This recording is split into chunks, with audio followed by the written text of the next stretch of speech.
Assalamualaikum warahmatullahi wabarakatuh. Selamat sejahtera, salam reformasi, salam perjuangan. Terima kasih kerana terus bersama dengan saya. Terima kasih kerana terus menyokong. Tuan-tuan, tolong share, tolong like, tolong subscribe.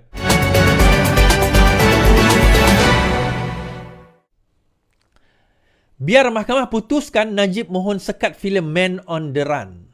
Kementerian Komunikasi akan menyerahkan kepada mahkamah untuk memutuskan permohonan Najib Razak untuk menurunkan dokumentari Man on the Run daripada platform Netflix, kata Fahmi Fazil. Bagaimanapun, Menteri Komunikasi menegaskan filem dokumentari mengenai skandal kewangan 1MDB telah berada di pawagam sejak Oktober tahun lalu tanpa sebarang aduan. Saya dapat nasihat daripada Peguam Negara dan Penasihat Undang-Undang Kementerian dan penasihat di SKMM. Rata-rata pandangan ketiga-tiga pihak ini selari dan selaras di mana secara faktanya filem tersebut telah ditayang di pawagam pada Oktober tahun lalu. Masa itu LPF telah diberi kelulusan dan tidak berlaku apa-apa isu. Memandangkan ini satu perkara yang telah dizahirkan dalam mahkamah, maka kita perlu merujuk sebarang perkara kepada mahkamah. Kita tidak boleh mendahului proses mahkamah. Fahmi menjawab soalan media pada waktu itu. Baik. Dokumentari berkenaan dengan Man on the Run ni adalah dokumentari berkenaan dengan 1MDB. Okay, siapa tak tengok lagi, I think dekat Netflix masih ada. Dan saya dah tengok, 2 kali saya dah tengok. Dan excellent dokumentari.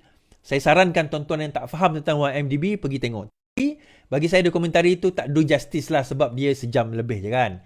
Dia ada banyak lagi cerita dalam tu yang tak diceritakan. Baik. Timbul persoalan, dia orang tanya saya kan. Syafiee Abdullah sekarang ini wakil Najib, dia kata dia nak tarik balik, dia nak minta kerajaan sekat atau keluarkan Netflix ataupun dokumentari itu daripada Netflix kerana katanya itu adalah sub judice. Maksudnya berkemungkinan akan mengganggu proses trial yang sedang berlaku sekarang ini. Baik. Sebenarnya falsafah sub judice ni, correct me if I'm wrong kepada peguam-peguam, anda lebih mengetahui daripada saya ni setakat belajar teori. Teori kepada sub judice ni biasanya ataupun berlaku dalam keadaan di mana kita ada sistem juri. Okay, kita ada sistem juri. Sebaliknya di negara kita sudah tidak ada sistem juri. Sistem juri kita ada suatu masa dahulu. Dekat UK masih ada, dekat Malaysia tak ada.